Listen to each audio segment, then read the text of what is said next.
You're listening to the CyberLex Leadership Podcast, the home of serious CISA learners and future audit leaders.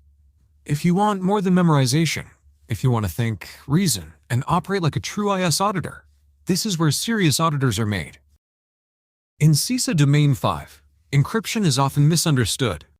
Many believe that if traffic is encrypted, it must be secure. But encryption alone does not build trust. Today's scenario reveals a hidden weakness: data that is protected in transit, but not authenticated at all. This is episode 18, the encrypted traffic that wasn't authenticated. CISA doesn't test encryption to confirm you know what AES or TLS means. It tests whether you understand the purpose of encryption in governance, confidentiality, integrity, authentication, trust. And here's the biggest exam trap. Encrypted traffic can still be vulnerable if authentication is missing. ISACA loves scenarios like TLS used without certificate validation, self-signed certificates trusted without review, expired certificates still accepted, encryption implemented without mutual authentication, man-in-the-middle attacks enabled by weak public key infrastructure governance. CISA is checking whether you can identify when encryption protects data but does not protect against impersonation or injection. Today's scenario tests exactly that. You're auditing the application programming interface traffic flowing between an e-commerce website and its payment service provider. All traffic is encrypted using TLS. Operations proudly tells you, "We are fully encrypted, no risk here." But during your review of network policies, you find that the system is configured to accept any certificate as long as the traffic is encrypted. You run a test with the network engineer. They present a self-signed certificate. The system accepts it. You test with an expired certificate. Accepted. You test with a certificate issued to a completely different hostname.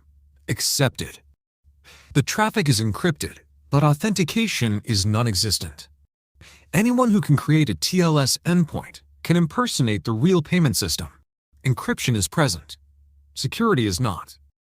A junior auditor typically reacts this way, but it's encrypted, so it's safe. TLS is implemented. Isn't that compliance? Maybe certificate checks are optional. They confuse encrypted channels with trusted channels. They look at the presence of encryption, not the correctness of encryption. They don't yet recognize that encryption without authentication invites attacks. Audit leaders think in terms of cryptographic trust. They ask, 1. Who issued the certificate? If the system trusts anything, there is no trust at all. 2. Are certificate chains validated? Root, intermediate, leaf. 3. Are hostname and domain validated? If not, man-in-the-middle attacks become trivial. 4. Are expiration checks enforced? Accepting expired certificates is a critical weakness. 5. Is mutual authentication required, especially in payment systems? 6. What governance controls ensure public key infrastructure integrity? Policy? Monitoring? Exception approval? Leaders know encryption is only half of the control. The other half is verifying who you are encrypting with. CISA questions often hide the flaw behind reassuring wording. Data is encrypted in transit. The connection uses TLS. Certificates are accepted automatically. Candidates assume these statements mean security. But CISA expects deeper judgment. Is encryption authenticated? Are certificates validated? Is public key infrastructure governance followed? Are untrusted certificates rejected? Is the communication channel validated end-to-end? Correct answers often point to: review certificate validation configuration. Verify public key infrastructure controls are implemented. Assess whether authentication accompanies encryption. Encryption without validation is not secure. CISA rewards those who see that. A strong IS auditor gathers TLS configuration, certificate validation, hostname check, accepted cipher suites, public key infrastructure governance policies, certificate issuance, renewal, revocation, certificate store, trusted root authorities, unauthorized certificates, logs of certificate failures. Are failures monitored or ignored? Application Programming Interface Configuration. Strict verification. Mutual TLS.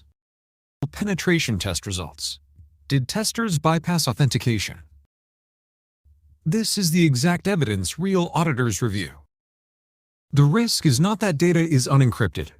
The risk is that attackers can impersonate trusted systems, leading to data theft or transaction manipulation. Man-in-the-middle attacks become trivial, encrypted, but not authenticated. No guarantee you're communicating with the right endpoint. Business-critical systems may be deceived. Compliance failures. Payment card industry DSS, SOX, banking regulators all require certificate validation. This is a high risk due to loss of integrity and authentication failure. Encryption protects the message. Authentication protects the sender. Without both, you are whispering secrets to a stranger. Security is not built on encryption alone. It is built on trust, verified. You've just sharpened your audit judgment, and that's how serious auditors are made. For deeper mastery, explore the CISA Gold Standard series on Amazon. We don't just help you pass, we help you become someone the field can rely on.